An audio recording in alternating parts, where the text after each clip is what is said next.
buenas tardes. Estoy muy contenta porque en esta tarde tengo un invitado especial, un comediante por naturaleza y además abogado.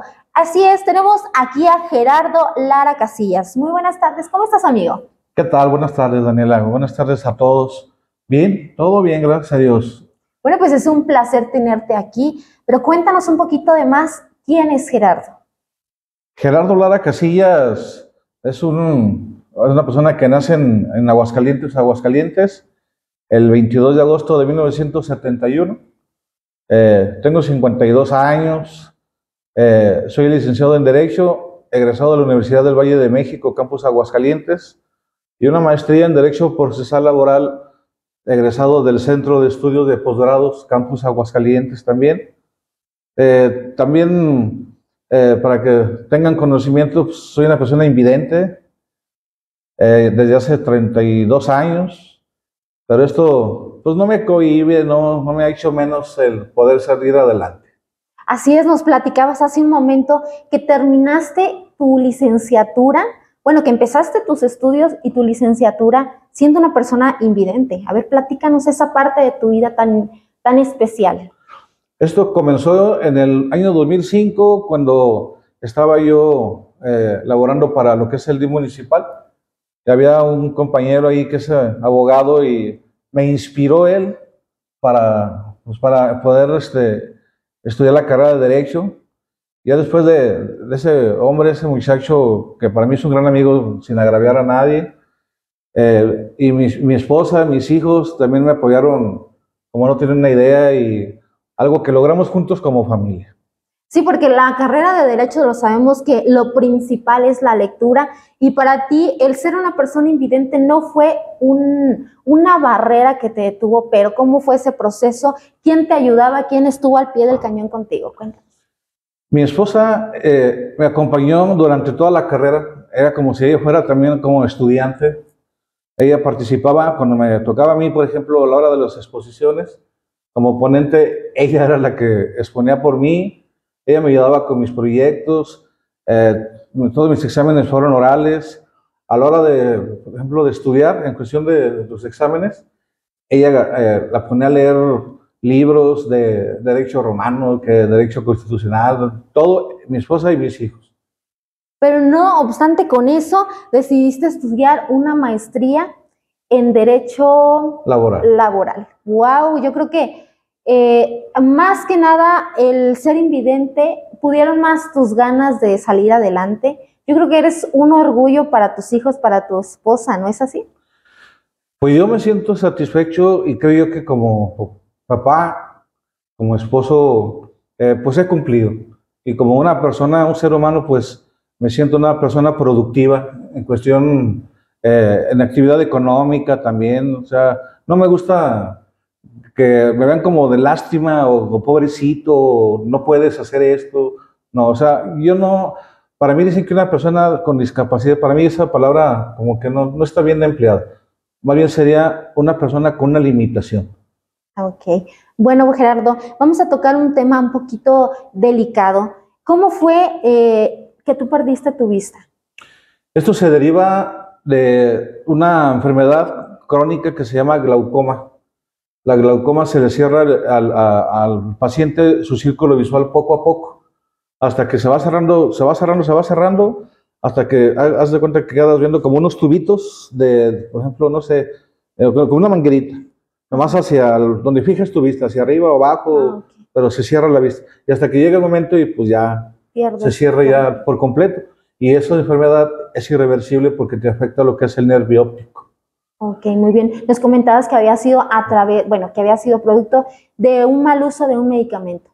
Sí, esto se desprende también de unas gotas que yo me autorreceté. Aquí no voy a culpar a nadie porque no hay culpables más que yo. Y esto, pues, a lo mejor, desgraciadamente o afortunadamente, según el punto de vista que le queramos ver, ¿verdad? Aquí no hubo culpable más que yo y la ignorancia. El no preguntar, el no saber, pues sí, el desconocimiento pues de lo que es en cuestión médicas, de que te dicen en tu casa o el vecino, usa estas gotas, son muy buenas, o tómate este jarabito, o esta pastillita. A mí me dio resultado y también tómate la tuya y es muy buena. Yo, como recomendación, mejor vayan al médico, o vamos al médico todos, ¿no? Mejor invertirle, no sé, 500 pesos a una consulta con un especialista a no arriesgarnos a perder algún sentido. Bueno, ¿y a qué edad perdiste la vista? Esto tenía yo 20 años de edad. O sea, ya estabas casado, ya tenías tus hijos. Ya me casé en el año 92, febrero del 92, y en diciembre de ese mismo año fue cuando se pierde la vista por completo. Lo único que sí le agradezco a Dios que me fijé con quién me casé todavía, ¿no? Bueno, y que fue una buena mujer que te ha apoyado, que ha estado al pie del cañón contigo. Sí, la verdad que nunca, pues, no se rinde, no se dobla. Como todo matrimonio, sí tenemos ahí nuestros altibajos, ¿verdad? Pero esto nada que ver con pensar en dejarla o de que me deje ella a mí, pues yo creo que tampoco. Ahora sí que esto es, como dicen, en las buenas y en las malas. Y en las peores. Así es. Y bueno, platícanos, ¿tienes un hobby? Porque ya vimos que eres un comediante nato, eres un comediante que pues ya lo trae en la sangre, como nos comentabas. Cuéntanos esa parte tan especial de tu vida. Esto de la comedia me agrada porque gracias a la pérdida de la vista se me desarrolló mucho lo que es la retención. Entonces... Desarrollaste otros sentidos. Sí, exactamente, como que ¿cómo le diré? Como que pues se desprende más habilidad. En este caso, por ejemplo, la retención. Y entonces me cuentan un chiste, pues me lo grabo y para que se me olvide, pues está medio difícil o algo. Okay. Entonces, esa parte de los chistes, y aparte que me gusta pues, que la gente se ría, o sea, que sean felices, o sea, aquí venimos a ser felices. Aquí es que eres una persona muy positiva. Por ahí nos comentabas hace un momento que a pesar de todo lo que te ha pasado, tú eres una persona muy positiva que no te limita nada. Entonces, yo creo que esa parte de ti la transmites y con tus chistes, pues es evidente que todo el mundo se va a reír porque es lo que transmites, esa energía que transmites. Pues eso es lo que queremos lograr con esta entrevista y a todo el público, de que nuestros seguidores en todas las redes, para que en primer lugar, nunca jamás se limiten, dos, no se pongan barreras ustedes solos, adelante. Lo que se propongan, yo creo que lo van a lograr. No creo, lo van a lograr. Y no soy una persona digna de admiración porque tampoco no quiero eso.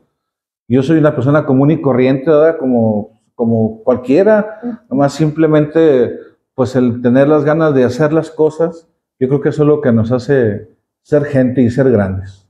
Bueno, y ese talento de contar chistes, ¿viene de alguna persona, de tu papá, de tu abuelo? ¿De quién viene ese talento? Todo esto, mi papá es una persona muy, muy bromista, tiene también un carácter muy, muy positivo. Dos hermanos también que viven, bueno, somos 3 hombres y 2 mujeres, y todos ahí en la casa somos de carácter positivo, o sea, nunca pues, andamos tristes o de malas. Como todos tenemos nuestro carácter, sí, claro que sí, pero no. Yo creo que si le ponemos una balanza de los positivo y lo negativo, pero yo creo que siempre se va a inclinar por lo positivo. Bueno, ¿y cuándo nace esa idea de decir, yo quiero ser un comediante profesional, yo quiero pasar como de esa parte de ser un hobby a que la gente me conozca?